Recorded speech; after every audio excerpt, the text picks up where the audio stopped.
Qala al-musannif Syekh Nawawi bin Umar al-Jawi al-Bantani radhiyallahu ta'ala anhu wa radallahu wa nafa'ana bihi wa bi ulumihi fid dharain amin radhiyallahu ankum. Wa ammal kafarat, masih dalam pembahasan tentang 3 perkara yang bisa kita jadikan sebagai alat untuk menghapus dosa-dosanya kita. Wa ammal kafarat, dan adapun perantara-perantara penyebab-penyebab yang bisa menghapus dosa-dosa kita adalah diantaranya fa isbaghul wudu fis sabarat, menyempurnakan wudu dalam keadaan payah, menyempurnakan wudu sekalipun airnya dingin misalnya, sekalipun dalam keadaan malas, sekalipun dalam keadaan ngantuk, dalam keadaan payah, dalam keadaan capek, dia tetap berupaya bagaimana caranya wudu yang dia lakukan menjadi ibadah yang sempurna. Innallaha katabal ihsan ala kulli syai. Allah itu mewajibkan kepada kita, memfardukan kepada kita kesempurnaan dalam segala sesuatu. Artinya nggak boleh kita ini ibadah ala kadarnya, termasuk wudu. Nggak boleh kita ini kapan wudu, kapan sholat, kapan ibadah ala kadarnya atau apa adanya. Yang kedua adalah wa naqlul aqdam ila jamaah, memindah kaki satu sama lain untuk melaksanakan sholat berjamaah. Di zaman Rasulullah SAW, sholat jamaah ini menjadi tolak ukur akan keimanan seseorang. Pernah Rasulullah mengatakan, aku ini ada keinginan sekali waktu yang menjadi imam sholat bukan aku. Aku ingin sekali waktu ada di antara umatku, aku tunjuk untuk menjadi imam. Sementara aku keliling ke rumah-rumah orang muslimin, siapa di antara mereka yang enggak sholat berjamaah, mau aku bakar rumahnya. Karena itu sebagian ulama mengatakan sholat berjamaah berdasarkan hadis itu ada pendapat yang mengatakan fardul ain, wajib. Ya, kalau kita sholat enggak berjamaah berdosa. Tapi ada yang berpendapat fardu kifayah. Ketika ada di satu daerah, satu kampung, 2 orang saja yang melaksanakan sholat berjamaah, gugur kewajiban bagi yang lain. Ada juga yang berpendapat bahwa sholat berjamaah hukumnya adalah sunnah. Cuman yang jelas para sahabat menjadikan sholat berjamaah sebagai tolak ukur keimanan seseorang. Yang enggak sholat berjamaah di zaman sahabat bisa dipastikan dia adalah munafik. Nah, beruntunglah kita enggak hidup di zaman Rasulullah. Ya. Kalau kita hidup di zaman Rasulullah, mungkin rumah kita udah dibakar sama Rasulullah. Kalau kita hidup di zaman Rasulullah, udah kita termasuk di antara mereka yang munafik berarti. Waliyadzubillah. Yang ketiga adalah wantidharus shalah ba'da shalah, menunggu salat setelah salat. Ya, seperti yang kita sama-sama fahami kemarin, bahwa siapa di antara kita yang mengaku banyak dosa, kemudian punya keinginan luntur dosanya, falyaghtanim mulazamatal makan alladhi yusalli fihi ba'da shalah. Kalau kita ngaku banyak dosa, ingin diampuni dosanya, ambil kesempatan sebanyak-banyaknya setelah sholat tidak beranjak dari tempatnya, kecuali berzikir, berdoa kepada Allah, apalagi menunggu dari satu sholat ke sholat berikutnya. Ambil kesempatan itu. Kenapa? Kita mendapatkan ampunan dari Allah bila ta'ab, kata ulama. Nggak ada capeknya, nggak ada kepayahan buat kita, tapi apa yang kita cita-citakan tercapai. Ampunan dari Allah kita dapat. Upayanya, ya Allah, setelah sholat kita nggak terburu-buru untuk beranjak dari tempat kita, dari tempat sholatnya kita, kecuali berzikir, istighfar, subhanallah, alhamdulillah, Allahu akbar, bermunajat, memohon kepada Allah Subhanahu wa taala. Innallaha la yaghdab liman lam yas'alillah. Allah itu murka, Allah itu marah kepada mereka yang enggak pernah minta kepada Allah Subhanahu wa taala. Beda sama manusia, justru murka kalau banyak minta. Kalau Allah justru murka kalau enggak ada yang minta. Salat langsung pelencing, salat kapan salam langsung beranjak dari tempatnya. Nah, ini orang satu di antara dua, ngaku enggak punya dosa, atau nggak serius kepingin dapat ampunannya Allah Subhanahu wa taala. Ya. Anak kira semua orang ngaku punya dosa, cuman kadang-kadang gagal dia membuktikan keseriusan dia untuk mendapatkan ampunan Allah Subhanahu wa taala. Dalam sebuah riwayat Rasulullah SAW pernah bersabda, al malaikatu yusalli ala ahadikum madama fi musallah. Para malaikat itu selalu senantiasa, nggak pernah berhenti bersolawat kepada kita selagi kita masih ada di masjid atau musola, tempat di mana kita sholat, nggak beranjak, nggak pindah. Taqul Allahumma salli alaih, taqul Allahumma ighfir lahu, Allahumma arhamhu ma lam yuhdits au yakhruj minal masjid. Malaikat selalu bersolawat kepada kita. Nah, seperti yang kita tahu, makna solawatnya malaikat itu istighfar. Mulai dari kita masuk sampai nanti keluar, malaikat memohonkan ampun tiada henti untuk kita. Kalau kita di masjid 1 jam malaikat beristighfar kepada Allah demi kepentingan dosa-dosanya kita. Apa cukup di situ? Bukan hanya ampunan dosa yang Allah berikan kepada kita melalui perantara istighfarnya malaikat. La yazal ahadukum fi sholatin madama yantadhiruha. Kalian itu dianggap, dicatat oleh para malaikat seperti orang sholat selagi setelah sholat kalian menunggu sholat berikutnya. Seperti kita sekarang maghrib nggak beranjak kecuali nunggu sholat isya. Kalau kita niati ya, innamal a'malu binniyat. Ya, kalau kita niat i'tikaf di sini, bagi yang lupa jangan lupa untuk niat i'tikaf. Ya. Kemudian niat intidharus sholat, niat memakmurkan masjid, niat mencari ilmu. Oh, banyak. Dikatakan oleh ulama, man fatah ala nafsih baban minan niyah fatahallahu alaih 70 abwaban min abwabit taufiq. Sekali saja kita buka pintu niat, Allah turunkan kepada kita, Allah buka kepada kita 70 pintu taufik. Artinya apa? Kalau ada niat berarti ada harapan. Kalau ada niat berarti ada langkah, ada usaha, kelakon, kedaden. Tapi kalau sudah nggak ada niat, ya berarti nggak ada langkah. Bagaimana mungkin taufik turun kepada orang yang nggak punya niat? Karena itu kalau kita sudah dalam keadaan beribadah, perbanyak niat di situ. Ya, jangan hanya terbatas dalam 1-2 niat. Ya. Ahlun nar fin nar ala hasabi niyatihim wa ahlul jannah fil jannah ala hasab niyatihim. Penduduk surga masuk surga itu karena ukuran niatnya mereka, dan penduduk neraka masuk neraka itu karena ukuran niatnya mereka. Contoh kita nih, kita kalau ditakdir hidup selamanya, apakah kita punya rencana kafir? Kita dikasih umur panjang, pernah nggak kita rencana murtad? Naudzubillah, nggak kan? Kalau kita dikasih umur 1000 tahun, ya 1000 tahun kita beriman. Kalau kita dikasih takdir abadi, kekal selamanya, ya selamanya saya beriman. Nah, niat nggak murtad ini, niat selalu beriman ini yang menjadikan seseorang itu masuk surga selamanya. Padahal kita hidup di atas dunia nggak selamanya. Itu sama Allah 60-70 tahun, tapi masuk surganya selamanya. Kenapa? Niatnya kita.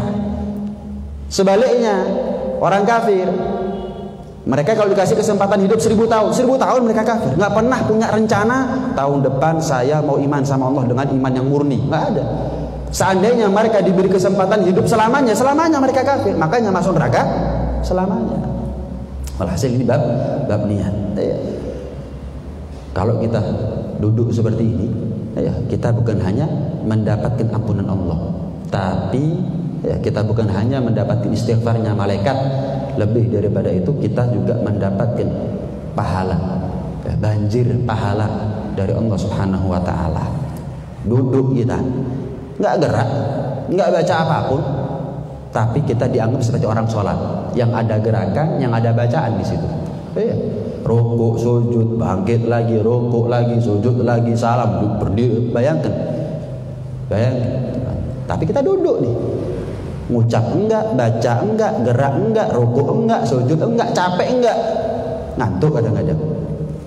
Tapi mendapat pahala orang sholat, subhanallah. Duduknya kita lebih afdal daripada sholat tarawihnya kita. Kenapa? Thalabul ilmi. Ya, jangankan tarawih 20 rakaat, 1000 rakaat kita lebih afdal. Bukan hanya sama, ya. Bahkan lebih lebih afdal. Naam. Dalam riwayat yang lain Rasulullah SAW pernah bersabda, wal ghaid alladhi yar'as salata kal ghamid wa yuktab minal musallin min hin yakhruj min baiti hatta yarji. Duduk kita ini di masjid dalam rangka apa? Yar'as salat, memperhatikan salat. Artinya apa? Menunggu salat. Nggak mau ketinggalan salat berjamaah. Nunggu kita. Dihitung seperti kalgonit, seperti orang yang tegak berdiri menghadap kepada Allah Subhanahu wa taala, mulai dari dia keluar rumah, bahkan mulai dari dia keluar rumah sampai pulang. Jadi bukan mulai dari masuk sampai keluar. Dalam riwayat ini mulai kita berangkat dari rumah sampai kita pulang, dihitung seperti kita sholat. Jadi kalau antum misal berangkat ke sini butuh waktu 15 menit, pulang 15 menit, total setengah jam. Padahal kita sudah nggak ada di masjid 15 menit sebelum masuk dan 15 menit setelah keluar, tetap mendapatkan pahalanya orang sholat. Bukan hanya selama kita di masjid. Di masjid 1 jam, di luar masjid 1 jam setengah. 15 berangkat, 15 menit pulang, 1 jam setengah kita mendapat pahalanya orang sholat. Masya Allah. Masa nggak terbuka nih mata batin kita? Masa nggak tergiur? Sekali lagi, kadang-kadang orang itu gagal dalam membuktikan keseriusan mereka untuk masuk surga. Kurang serius. Ya semua kepingin nih, semua juga kepingin. Cuman kadang-kadang nggak serius. Takut sama neraka, cuman nggak serius takutnya. Takutnya tuh nggak serius. Ya, buktinya apa? Maksiat. Kepingin masuk surga, kepingin, tapi nggak serius kadang-kadang. Gagal dia membuktikan keseriusannya. Buktinya habis untuk main-main umurnya, habis untuk kesia-siaan umurnya. Ya. Dalam riwayat yang lain, walladzi yantadhirus salata hatta yusalliyaha ma'al imam fi jama'atin a'dhamu ajran mimman yusalliha thumma yanam. Orang yang menunggu salat untuk melaksanakan salat berikutnya dalam keadaan berjamaah itu paling besar pahalanya dibandingkan orang yang salat dari satu salat ke salat berikutnya berjamaah, tapi diantaranya mereka pulang istirahat, mungkin tidur, nggak nunggu. Lam yar'as shalah, tidak menjaga gimana caranya jangan sampai terlewat dari dirinya berjamaah. Eman kalau kehilangan fadilah berjamaah. Jadi wis mending tak anteni, mending saya tunggu daripada nanti pulang akhirnya kelewatan berjamaah. Wah, rugi saya. Ya, kehilangan kesempatan dapat duit 27 juta. Insya Allah 3 hari nggak hilang itu kepikiran. Tapi kita kadang-kadang kehilangan, kelewat, sengaja atau nggak sengaja, daripada fadilah berjamaah yang lebih afdol daripada 27 triliun kalau perlu. Nggak pernah ngerasa eman gitu, nggak pernah ngerasa sayang, biasa-biasa saja. Rek lakar takdir berjamaah, alhamdulillah. Rek lakar nggak takdir, ya wis. Loh, seharusnya ucapan ini berkaitan sama rezeki. Rek lakar takdir dapat uang 27 juta, ya alhamdulillah. Kalau enggak, ya bukan takdirnya saya. Seharusnya begitu, legowo, nerima, ridho, qanaah, nggak kepikiran melek dunyo, merem dunyo, enggak. Seharusnya kepikiran kalau ketinggalan sholat berjamaah, seperti yang kita bahas di minggu yang lalu. Musibah agama buat orang zaman sekarang lebih ringan dibandingkan musibah agama. Ini kadang-kadang menikah tapi istrinya nggak diajak berjamaah. Kadang-kadang bagi seorang suami lebih afdol buat dia untuk berjamaah sama istri di rumah. Di rumah. Loh, kenapa kok di rumah? Kok nggak diajak istrinya sekalian berangkat ke masjid? Karena yang paling afdol buat seorang perempuan, sholat berjamaah itu ada di rumah. Bagi seorang suami lebih afdol buat dia sholat di rumah. Untuk apa? Berjamaah sama istri. Selagi ada nggak adanya dia di masjid nggak ngaruh. Imam bukan, kemudian megang kuncinya masjid untuk buka juga bukan, muadzin bukan. Ya ada nggak adanya dia nggak ngaruh, tetap makmur masjidnya, tetap terlaksana sholat berjamaah sebagaimana biasa. Sholat di rumah sama istri lebih afdal. Catatan itu ya, catatan. Kecuali kalau istri ada anak yang bisa dampingi. Oh, ada pembantu yang bisa mendampingi. Loh, sholat berjamaah harus laki sama perempuan atau laki sama laki? Kalau punya pembantu kenapa nggak dimanfaatkan sholat berjamaah? Kalau punya anak walaupun perempuan kenapa nggak dimanfaatkan? Itu kan anugerah dari Allah. Itu kan anugerah dari Allah. Termasuk pengkhianatan dalam sebuah hadis. Barang siapa yang punya anak, punya istri, tapi nggak diperhatikan sholatnya mereka, termasuk dalam berjamaah. Sering kan kita dengar bagaimana para salafnya kita betul-betul jaga gimana caranya nggak sholat kecuali anak istrinya di belakang mereka. Joko masih yo anak istri umur 6 tahun 7 tahun, kadang-kadang sujud nggak balik wis, ngorok, nggak apa-apa, tapi dinteni wudhu nak wudhu. Kalau belum bisa wudhu diajari, telaten orang tua dulu itu, telaten. Ditunggu. Orang sekarang apalagi sholat subuh misalnya, apalagi pas kondisi ngantuk, capek, wah cepet-cepetan, mau nyuruh anak mau wudhu, aduh suwen kok. Iya, nggak sabar kadang-kadang. Kalau disuruh tunggu 10 menit untuk dapat 27 juta, mau nggak? Nggak usah ditanya. Ini 10 menit, nggak sampai mungkin 5 menit untuk wudhu, sholat berjamaah sama anak, sama ini. Kesusu kita ini, gak betah. Iya, beban buat kita. Seharusnya itu termasuk pengkhianatan ya dalam sebuah hadis. Dalam kitab Ugudul Lujain, Syekh Nawawi bin Umar Al-Jawi juga mengatakan termasuk pengkhianatan dalam sebuah riwayat. Kalau ada suami nggak ngajak sholat berjamaah istrinya, atau orang tua nggak ngajak berjamaah anaknya. Iya. Istri atau si ibu dengan anak perempuannya kan bisa. Kenapa enggak begitu loh? Ya? Kan eman-eman. Naam. Kemudian Allah Subhanahu wa taala berfirman dalam Al-Qur'an begini. Ya ayyuhalladzina amanu sabiru wasabiru warabitu wattaqullaha la'allakum tuflihun. Yang aku iman, isbiru, sabar ya. Wasabiru, kuatkan sabarnya kamu. Sabar-sabarno. Sabar. Wasabiru, sabar-sabarno. Warabitu, dan selalu dalam keadaan kamu bersiap siaga. Nah, khilaf di antara ulama. Apa maksudnya warabitu di sini? Ribatun. Apa itu maksudnya? Ada yang mengatakan siap siaga dalam serangan musuh ketika perang. Tapi banyak ulama dalam tafsir mengatakan di zaman Rasulullah itu tidak ada kesiapsiagaan, nggak ada ribat di dalam menghadapi musuh di zaman Rasulullah. Yang ada ribat yang dimaksud warabitu itu adalah intidharus shalah ba'da shalah. Menunggu salat setelah salat. Siap siaga, selalu standby. Untuk apa? Melaksanakan salat berikutnya. Nggak mau, takut, khawatir, merasa rugi, ngeman. Nah itu udah. Itu maksudnya warabitu. Wattaqullah, itu bukti ketakwaan. Kapan kamu sabar melaksanakan sholat, betah-betah ada di masjid. Warabitu, kemudian siap siaga, selalu standby untuk melaksanakan sholat berjamaah. Yang berikutnya wattaqullah, bertakwalah kamu kepada Allah, la'allakum tuflihun, niscaya kamu akan menjadi orang yang bertakwa. Dalam sebuah hadis Rasulullah mengatakan, ala ukhbirukum, ya mau nggak kamu aku kasih tahu satu hal, bima yamhullahu bihi al khotoya, dengan sesuatu satu hal yang Allah hapus dosa, wa yarfa'u bihi darajat, kemudian Allah angkat derajat. Allah angkat derajat kamu.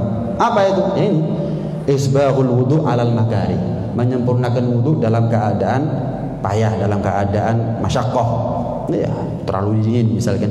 Kemudian apa? Wa kathratul khuta ilal masajid, banyak melangkahkan kaki untuk berangkat ke masjid.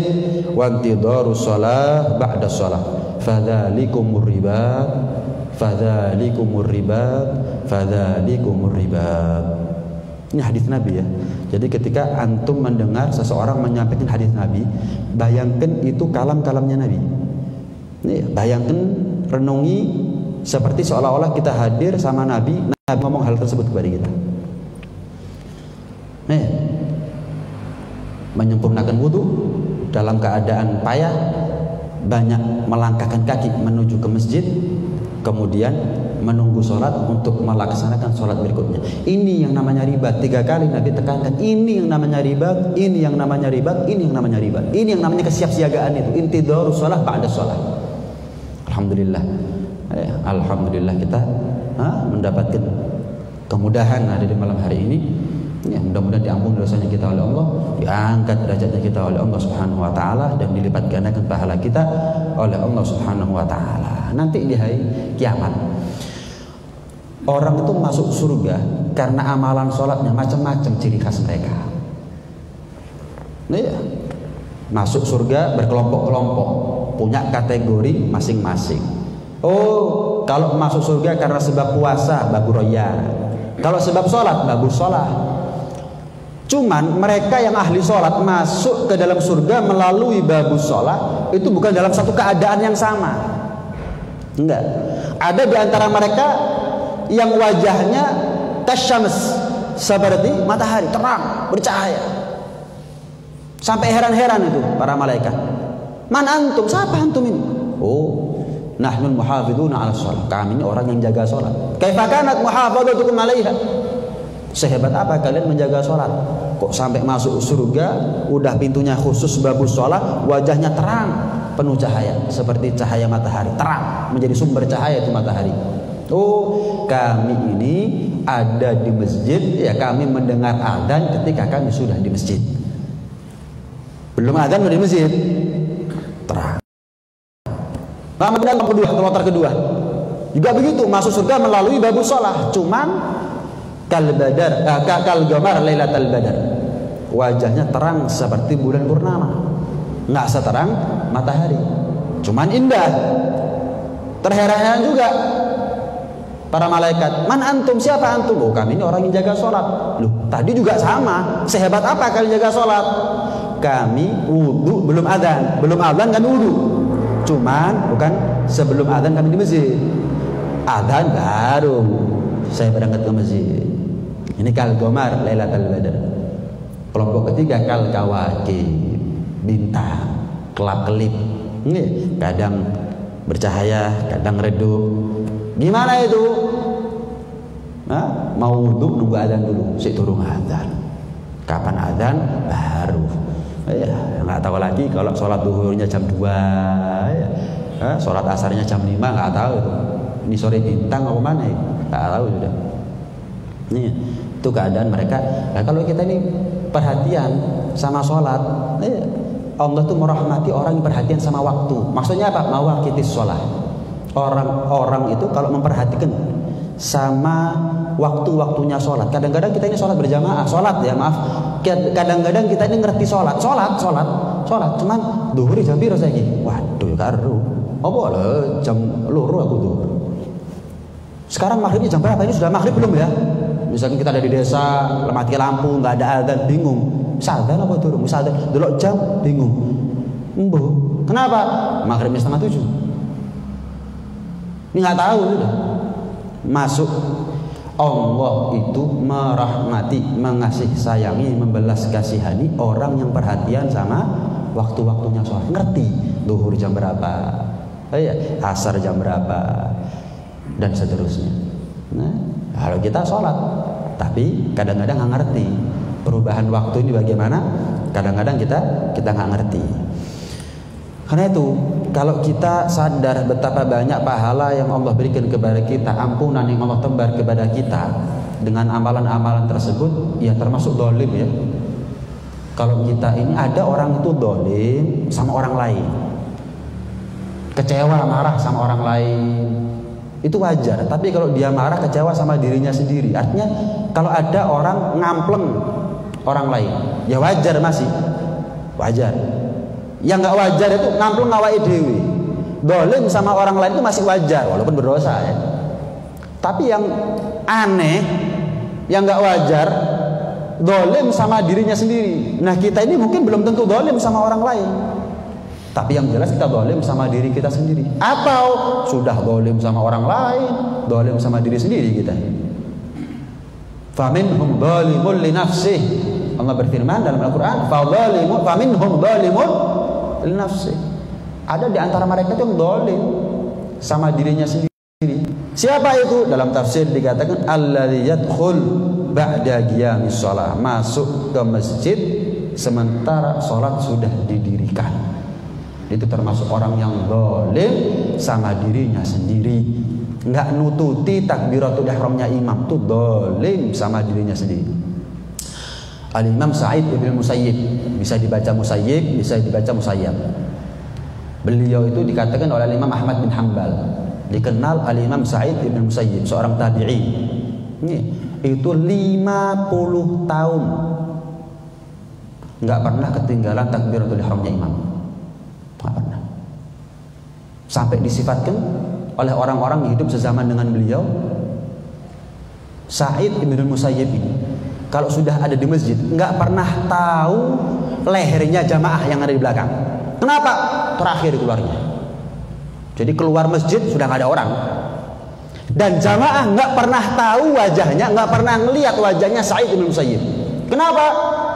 Belum mereka datang, Sa'id sudah di dalam. Jadi Al-Imam Sa'id nggak pernah tahu lehernya orang. Kita kalau munsorifin anil masjid, kalau kita beranjak dari masjid kan kita pasti satu sama lain ngelihat lehernya satu sama lain.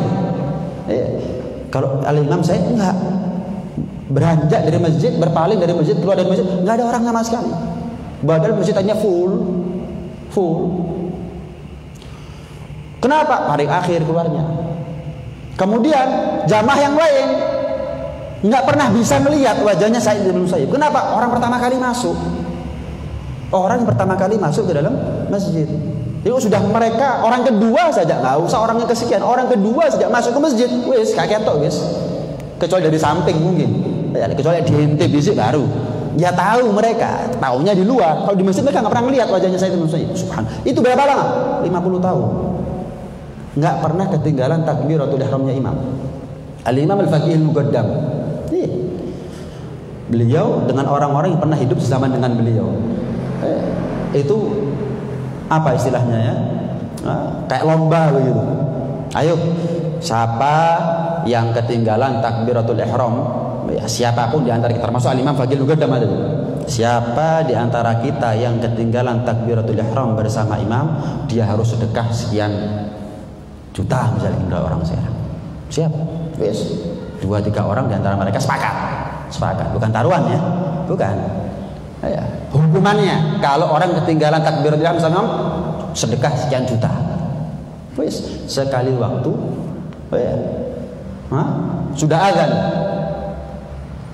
Al-Imam Al-Faqih Al-Muqaddam itu sampai belan-belani ngeluarno karomah. Untuk gimana caranya air ini nggak pakai ditimba satu-satu. Jadi seperti air mancur itu, wudu, nguber takbiratul ihram bersama imam. Sampai segitunya dikatakan. Nimbo ketinggalan takbir. Jaga kebersamaan dia bersama imam dalam takbiratul ihram sampai mengeluarkan belan-belan, ngeluarno karomah, air naik dari sumur seperti air mancur, wudu, berangkat. Bayangkan.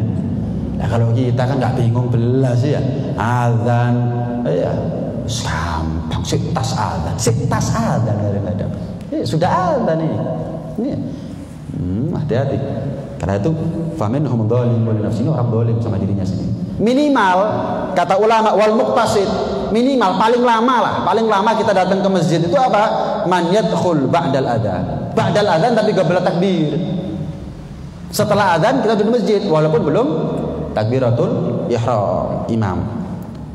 Wasabiq, orang yang hebat, orang yang nyelip orang yang lain itu adalah man yadkhul qabla adzan. Orang yang masuk masjid sebelum adzan. Kita banyak zalim berarti ya sama diri kita sendiri. Kehilangan pahala enggak pernah nyesal kita. Zalim sama diri kita sendiri. Ya. La tusallimu ala yahud ummati kata Rasulullah. Jangan kalian mengucapkan salam kepada Yahudinya umatku. Kerasnya Nabi. Bingung. Yahudinya umatku, Yahudi umat Nabi. Kan gitu ya. Ini enggak. La tusallimu ala yahudi ummati. Jangan kalian mengucapkan salam kepada kelompok Yahudi dari kalangan umatku. Apa sih? Bingung. Tanya. Manhum ya Rasulullah? Yahud ummatuk. Yahud ummatik. Siapa mereka ya Rasulullah? Jawab ya Rasulullah apa? Man yasma'ul adzan wa la yahdurul jamaah. Dengar adzan, enggak berangkat salat berjamaah. Yahud ummati. Yahudi semuanya kita ini, waliyadzubillah min dzalik. Kita hidup zaman Nabi gak disopo ambek Kanjeng Nabi. Udah munafik diobong omai gak ucapkan salam. Makanya hidup orang-orang yang hidup di zaman Nabi itu orang-orang pilihan top sudah. Top, mau kita jaga sholat berjamaah aja. Berat. Sahabat jangan lagi jaga berjamaahnya. Mereka belum azan udah ada di masjid.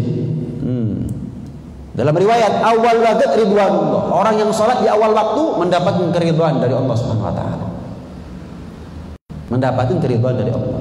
Di pertengahan waktu rahmatullah, mendapatkan rahmatnya Allah. Tapi kalau di akhir waktu mepet zuhur, mepet asar, mepet maghrib, terus begitu. Afwullah, diampuni sama Allah. Artinya levelnya beda ya. Ridwan, rahmat, afun, beda. Yo tak sepuro wis. Beda levelnya itu. Nah, dikatakan dalam sebuah kitab, ya, dulu para salaf itu, artinya dari kalangan para sahabat, dari kalangan para tabi'in, ya, intidharu sholat, menunggu sholat dari satu sholat ke sholat berikutnya itu sudah menjadi kebiasaan buat mereka. Jangan kita antara maghrib dengan isya. Dulu itu antara duhur dengan asar, duhur dengan asar saja. Itu nggak masuk seorang sahabat atau tabi'in ke masjid kecuali suara orang-orang yang sedang sholat dalam, orang-orang yang membaca surat dalam sholatnya mendengung seperti dengungannya lebah, gremeng. Ini sholat duhur sampai asar ini, bukan maghrib sampai isya. Kalau maghrib sampai isya mungkin, apalagi maghrib sampai isya di zaman itu. Kalau sekarang maghrib isya lu jarang, apalagi duhur asar. Itu kalau masuk sahabat tabi'in itu rame, dalam artian terdengar suara gremeng, yang satu baca ini, yang satu baca itu. Ini kalau kita bicara bab fikih ya. Kita kalau bicara bab fikih, sah bacaan Fatihahnya kita itu dengan syarat ayyusmi'a nafsahu. Harus Fatihahnya diperdengarkan kepada dirinya sendiri. Bukan begitu. Bismillahirrahmanirrahim. Berbisik sekiranya dirinya sendiri dengar, tapi jangan sampai menimbulkan was-was, tashwish kepada orang lain. Iya. Kita kalau baca Al-Quran juga begitu, nggak mendapatkan pahala bacaan tilawatul Qurannya kita kecuali kalau kita memperdengarkan apa yang kita baca minimal kepada diri kita. Itu yang dinamakan dengan qiraah. Qiraah itu harus ada isma'un nafas, memperdengarkan kepada diri. Makanya sahabat atau tabi'in masuk masjid gremeng, satu sholat baca apa terdengar suaranya gremeng. Ya, nanti ada orang kedua sholat juga begitu, terdengar gitu. Ya, suaranya seperti dengungan daripada seekor lebah. Itu kan berarti menandakan bahwa isma'un nafas itu merupakan syarat daripada syarat sahnya bacaan Fatihahnya kita. Kan dalam sholat itu Fatihah ya, takbiratul ihram. Kan ada yang namanya arkan gauliyah, rukun-rukun yang mengandalkan ucapan, bacaan. Pertama takbiratul ihram, harus isma'un nafas, memperdengarkan kepada diri sendiri. Dan ingat ya, kadang-kadang saya sering saksikan imamnya baru Allah, makmumnya sudah Allahu Akbar. Nggak boleh, nggak sah sholatnya makmum. Bukan nggak sah berjamaahnya, nggak sah sholatnya makmum. Hati-hati, nggak sah sholatnya. Bukan hanya nggak dapat fadilah berjamaah. Allahu Akbar, baru makmum Allahu Akbar. Begitu seharusnya. Banyak. Allah, makmum sudah Allahu Akbar. Nih, hati-hati. Itu termasuk. Makanya Al-Imam Ja'far As-Shadiq mengatakan, ya, tidak ada musuh yang paling musuh lebih daripada kebodohan. Musuh paling bahaya itu adalah kebodohan. Sudah. Jangan pernah pasrah kita dengan keawaman kita. Ya, kita ini awam, tapi hari kemarin saya lebih awam daripada hari sekarang. Artinya apa? Sekarang saya lebih alim daripada hari kemarin, walaupun kita masih awam. Hari lusa saya lebih alim, harus lebih ngerti tentang ilmu agama daripada hari sekarang. Terus begitu. Seterusnya begitu. Itu tuntutan itu. Itu kewajiban buat kita semuanya. Ya. Nah, berarti isma'un nafas itu yang memperdengarkan bacaan kepada dirinya sendiri. Itu adalah merupakan kewajiban. Takbiratul ihram, Fatihah, kemudian tahiyat akhir dan salam. 4 rukun gauli, 4 rukun bacaan ini harus ada isma'un nafas. 4 ini kan wajib, harus ada isma'un nafas. Kalau berbisik saking pelannya sampai dia sendiri nggak dengar, nggak sah lu sholatnya. Hati-hati. Lain kalau surat pendek, lain kalau bacaan tasbih ketika ruku, ketika sujud, bacaan rabbighfirli warhamni ketika duduk di antara 2 sujud, bacaan tahiyat awal, itu nggak ada syarat isma'un nafas. Kenapa? Hukumnya sunnah soalnya. Hukumnya sunnah. Hanya saja untuk mendapatkan fadilahnya tetap ada syarat isma'un nafas. Tapi kalau tidak ada isma'un nafas, tidak sampai kepada resiko fatal, nggak sah sholatnya karena sunnah. Tapi 4 rukun gauli tadi itu wajib hukumnya. Itu kalau kita bahas sedikit melenceng dalam pembahasan fikih. Nah, malah kata ulama ada 5 perkara yang mana para sahabat dan para tabi'in nggak pernah lepas dari 5 perkara ini. Apa itu?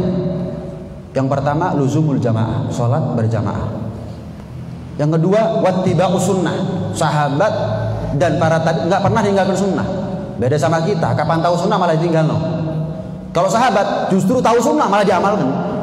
Bayangkan Rasulullah SAW mulai dari melek sampai tidur. Itu kalau bukan karena penasarannya sahabat sama sunnah-sunnahnya Nabi, nggak mungkin kita tahu sunnah-sunnahnya Nabi. Sahabat bisa ngelihat Rasulullah masuk ke masjid, kok gerak-gerak mulut mulia Rasulullah. Tanya, ya Rasulullah, apa yang Anda baca? Dihafalkan sama mereka, disampaikan dari mulut ke mulut. Iya. Liyuballighi syahid minkum al-ghaib. Farubba sami aula min muballigh. Sampaikan dari lisan ke lisan. Sampaikan. Sampai ke telinga kita. Sampai ke telinga kita. Nanti Rasulullah pas apa misalkan melepas baju baca, naik kendaraan baca, tanya. Kenapa? Ittiba'us sunnah.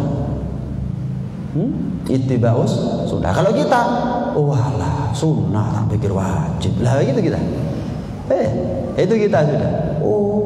Dulu sebelum kenal surat pendek itu sunnah, waduh sholat apapun baca surat pendek. Belajar. Walah sunnah tiba surat pendek. Waladhdallina Allahu akbar. Loh, kok mau surat pendek? Sunnah. Loh, man izdada ilman wa lam yazdad hudan lam yazdad minallah illa bu'da. Tambah ilmu kok enggak tambah hidayah, kok malah ditinggalkan. Tahu malah ditinggalkan, kan aneh, enggak diamalkan, enggak tambah kecuali tambah jauh dari Allah Subhanahu wa taala. Nah, yang ketiga apa? Ya, luzumul jamaah wa tiba'us sunnah. Kemudian apa? Wa tilawatul Quran, baca Al-Qur'an. Kemudian wal jihad fi sabilillah. Berjihad di jalan Allah Subhanahu wa taala. Enggak takut mati. Enggak takut mati. Kalau kita ini belum tentu ya, aku beb. Iya, belum kedaten. Nek kedaten kurang mesti.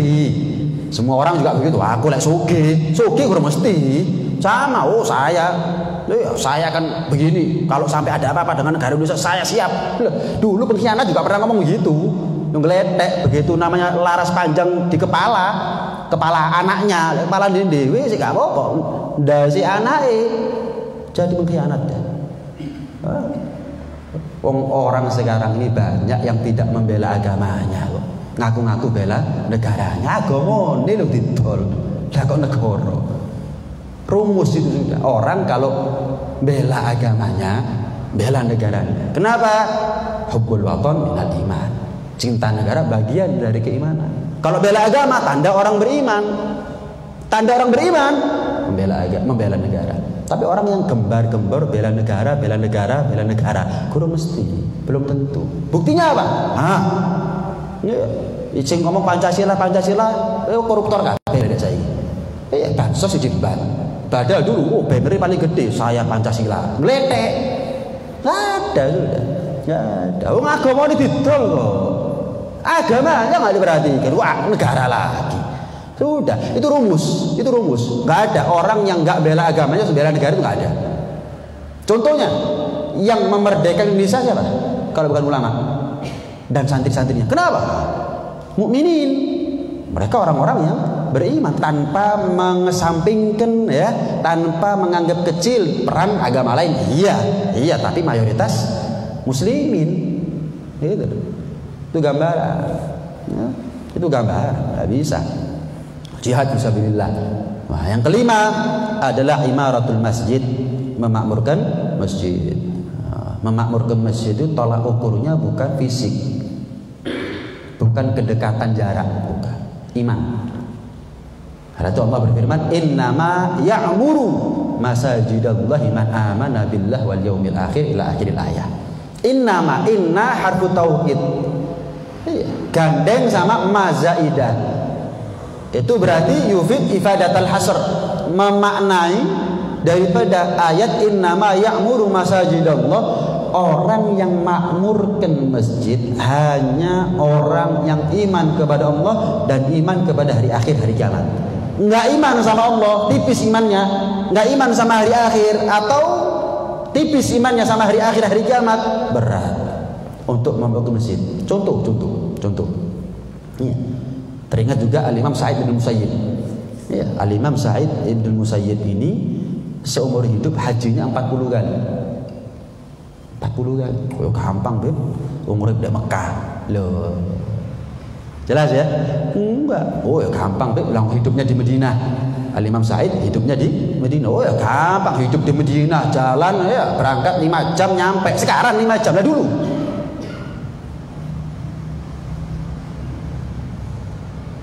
Oh, gampang, Madinah, Mekah. Haji setahun sekali, 40 kali, gampang. Kita ini loh, nggak usah Madinah Mekah. Kita dari rumah ke masjid pernah 40 hari berturut-turut. Kok ngomong gampang? Jangan dari Madinah ke Mekah. Kita dari rumah ini puluhan meter. Dari rumah ke masjid puluhan meter, ratusan meter. 40 hari aja berturut-turut. Ini 40 tahun. Masya Allah. Jadi bicara ibadah bukan bicara kekuatan fisik. Ngangkat barbel kuat, ngangkat sarung terus mesti melorot kadang-kadang. Ya, belum tentu. Ini bicara iman ini. Bicara iman. Abdullah bin Mas'ud, sahabat Nabi, kecil orangnya. Kecil, sering kita dengar kan. Kalau sudah naik ke atas pohon sampai sahabat ketawa. Kata Nabi apa? Itu nanti di akhir lebih berat daripada timbangannya Gunung Uhud. Saking kecilnya.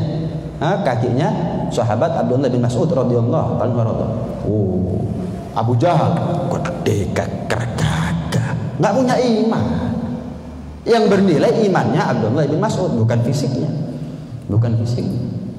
Innallaha la yanzuru ila ajsadikum wala ila ajsamikum walakinnallaha yanzuru ila qulubikum wa niyyatikum. Allah tuh nggak melihat fisiknya kita, yang Allah lihat adalah imannya kita, niatnya kita, hatinya kita. Iman, niat itu termasuk daripada amalan hati. Ya. Karena itu idza ra'aitum ar-rajula ya'tadu bil masjid fashhadu lahu bil iman. Kalau kamu saksikan ada orang yang sudah terbiasa keluar masuk masjid, saksikan dia, kata Nabi, itu orang iman. Kalau ada orang itu aktif di masjid, aktif di masjid, nggak salah kok kalau ada orang ngomong lek katanya golek mantu sing tepak, wis budal subuh nang masjid, golek ono arek enom durung rabi kok aktif di masjid, wis pengen mantu, mari wis. Ya kalau sudah subuh dijaga, insya Allah duhur, asar, maghrib bisa dijaga. Itu betul itu sudah. Kenapa? Fashhadu lahu bil iman, kata Nabi. Ini tarik mantu jenengan, ini nggak usah repot-repot. Wis aktif di masjid, cari Allah di masjid. Oh, fulan kok aktif di masjid. Masya Allah. Fashhadu lahu bil iman, itu orang beriman itu. Minimal berpotensi untuk menjadi suami dan bapak yang soleh. Minimal orang jamin ya, nggak tahu. Bal'am bin Ba'urok bar saya ya ulama gede matinya kafir, ya nggak tahu, urusan takdir. Cuman kan kita meminimalisir resiko, memperbesar potensi. Jaminan kepastian miliknya Allah, siapa yang jamin? Tapi kata Nabi, kalau sudah Nabi, ya fashhadu lahu bil iman, saksikan itu orang adalah orang yang beriman. Ya. Al-Imam Al-Junaid Sayyidut Taifah itu pernah dalam mimpi ketemu iblis dalam keadaan telanjang. Ama tastahi anta ya iblis. Iblis nggak malu ente. Malu sama siapa? Junaid, sama manusia ini lah. Mahum nas. Mereka ini bukan manusia. Terus kok bisa kamu katakan mereka bukan manusia? Manusia itu yang mampu ke masjid. Ada masjid namanya Masjid Sanusiyah. Mungkin kalau orang Indonesia bilang Sanusi. Masjid Sanusiyah. Itu kata iblis itu baru manusia. Keleleran wong-wong dek dalan gitu menungso kayak isin belasan. Nggak malu saya. Tapi kalau sama mereka makmur ke masjid Sanusi, wah, itu saya malu. Bangun, berangkat ke masjid. Ternyata ahlul masjid daripada Masjid Sanusi itu mereka memberungkukkan badan dalam keadaan iktikaf di masjid, banyak zikir, banyak berdoa, munajat, baca Al-Quran dan seterusnya. Satu di antara mereka langsung noleh, apa Junaid? Jangan tertipu dengan omongannya iblis. Kasyaf langsung. Apa Junaid? Jangan tertipu dengan omongannya iblis. Artinya apa? Ya nanti orang artinya maghrur. Iya, gara-gara diilem iblis, itu baru menungso. Diilem iblis kok tertipu. Jangan tertipu Junaid. Jangan tertipu. Ya. La taghtar bi hadithi iblis, bi kalami iblis. Subhanallah. Tolak ukur orang itu mampu ibadah, termasuk mampu ke masjid, nunggu sholat ke sholat berikutnya, itu adalah iman. Dan bukti antara kita sama sahabat gimana? Terpaut jauh nggak? Yaitu jarak yang terpaut antara kita dengan mereka dalam urusan keimanan. Yaitu sudah. Yaitu ada di antara kita yang ibadahnya lebih mempeng daripada sahabat. Saya ingin tahu. Nggak mungkin. Kenapa? Karena imannya nggak sama dengan sahabat. Beda dengan sahabat. Sahabat itu sholat taruhannya nyawa. Itu nggak sholat kecuali berjamaah. Bayangkan. Ammar bin Yasir punya ayah namanya Yasir, punya ibu namanya Sumayyah. Sumayyah menjadi perempuan pertama yang syahid dalam Islam. Dua orang tuanya bela agamanya, artinya bela imannya. Maaf, sampai Abu Jahal itu menusuk, maaf, kemaluan Sumayyah dengan tombak, dengan anak panahnya. Mati dua orang tuanya sekaligus. Iman orang dulu. Pantas kalau sahabat dulu itu ibadahnya ini kayak malaikat. Kalau keseli, kayak nggak ada capeknya. Pantas. Kenapa? Iman. Mereka tuh hebat. Sama kalau kita ngelihat, kalau kita nggak pernah naik pesawat jet, lihat pesawat jet, water, sama seperti itu sudah. Melihat sahabat mempeng, istiqomah, kontinu dalam ibadah, kok kalau keseli kayak malaikat, itu sudah. Itu gambaran daripada keimanan mereka. Dalam sebuah hadis dikatakan innal masajid buyutullah. Masjid-masjid yang ada di dunia ini rumah-rumahnya Allah. Rumah-rumahnya Allah. Wa innahu lahaddun 'ala Allah ayukrima man zarahu fiha. Menjadi kewajiban dalam tanda kutip. Enggak ada yang wajib bagi Allah. Allah itu hanya punya hak, enggak punya kewajiban. Sementara kita kepada Allah hanya punya kewajiban, enggak punya hak. Jadi kita enggak bisa nuntut kepada Allah. Yang ada Allah yang selalu menuntut kita. Makanya kita disebut sebagai mukallaf, orang yang selalu tertuntut memiliki kewajiban ini dan itu. Masjid ini rumahnya Allah. Sudah menjadi kewajiban Allah dalam tanda kutip untuk memuliakan orang yang bertamu ke rumahnya. Berapa banyak tadi kemuliaan kita sebagai tamunya Allah Subhanahu wa taala. Tamunya presiden, tamunya raja, bangganya setengah mati. Menjadi tamunya Allah biasa-biasa aja. Coba kita jadi tamunya presiden, tamunya raja, misalkan kerasan nih dah. Diajak ngedabrus orang jauh seneng wis, walaupun kadang-kadang nggak nyambung ngomong apa. Kita di masjid kita jadi tamunya Allah, yang disampaikan penting, dunia akhirat penting, itu urgent, tapi gak kuat rasanya. Makanya kata ulama, mukmin itu kalau di masjid seperti ikan dalam air. Kapan melbu gak kepingin metu. Lek wis metu bingung melbu. Itu ikan. Kalau sudah di dalam akuarium misalkan dalam kolam tenang, enak. Tapi kalau sudah keluar dari akuarium, keluar dari kolam gelepar. Maka kepingin metu, kepingin masuk. Tapi orang munafik dalam masjid itu seperti burung dalam sangkar. Kapan keluar nggak kepingin masuk lagi. Kapan masuk kepingin keluar. Kapan metune? Kapan keluarnya? Tolak ukur keimanan nih. Itu lagi-lagi tolak ukur keimanan. Naam. Inna umar buyutillah hum ahlu buyutillah. Ada ahli bait Rasulullah. Ada ahli bait Rasulullah. Ada ahli baitnya Allah itu. Siapa? Ini kita ini ahli baitnya Allah nih. Jadi ahli bait Rasulullah kemuliaan. Tapi kalau nggak menjadi ahli baitnya Allah, ya kerugian itu namanya. Jangan sampai kalah sama yang tidak menjadi ahli baitnya Allah, ahli baitnya Rasulullah, tapi menjadi ahli baitnya Allah. Nah, ya kalau jadi ahli bait Rasulullah sekaligus menjadi ahli baitnya Allah, ya double. Tapi kalau enggak, ya terbalik. Yang mestinya mulia menjadi rendah gara-gara tidak menjadi ahli baitnya Allah, keluarganya Allah. Menjadi keluarga Rasulullah kemuliaan. Tapi jangan sampai di situ. Kalau kita enggak menjadi keluarganya Allah, ada orang lain yang menjadi keluarganya Allah walaupun dia bukan keluarga Rasulullah. Nggak mungkin niru nasabnya habaib, tapi untuk menjadi keluarganya Allah, ini terbuka masjid. Terbuka masjid dari subuh, zuhur, asar, maghrib, isya, kita bisa menjadi ahli baitnya Allah subhanahu wa ta'ala. Sab'atun yudhilluhumullah fi dhillih yauma la dhilla illa dhilluh. Ada 7 kelompok orang nanti mendapatkan perlindungan dari Allah. Di hari nggak ada perlindungan kecuali perlindungannya Allah. Siapa di antaranya mereka? Rajulun qalbu. Nah ini orang yang hatinya terikat dengan masjid. Bukan orang yang jaraknya rumah dekat dengan masjid, bukan. Orang yang hatinya terikat dengan masjid. Beberapa waktu yang lalu kan viral gitu ya videonya, maaf, orang yang buta hidup sendirian di rumah. Hidup sendirian, nggak ada yang nuntun kalau mau berangkat ke masjid. Itu subhanallah. Ya Allah, malu kadang-kadang lihat video itu. Apa itu? Bikin tali dari rumah sampai ke masjid. Jadi kalau mau berangkat ke masjid atau pulang, pokoknya pegangan tali sampai ke masjid. Kalau pulang ya sampai ke rumah. Maaf, buta, rumahnya jauh, nggak ada yang nuntun. Kalau kita cidek, melek, kagudan.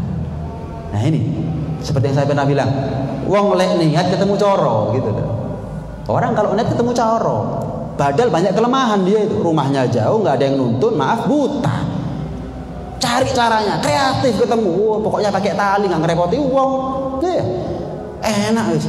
Dan kalau kita kebanyakan alasan. Insya Allah kita lanjut pembahasan ini di minggu yang akan datang. Mudah-mudahan dikasih panjang umur, sehat walafiat, dalam keadaan taat kepada Allah, patuh kepada Rasulullah sallallahu alaihi wa alihi wasallam. Amin. Allahumma amin. Amin ya rabbal alamin.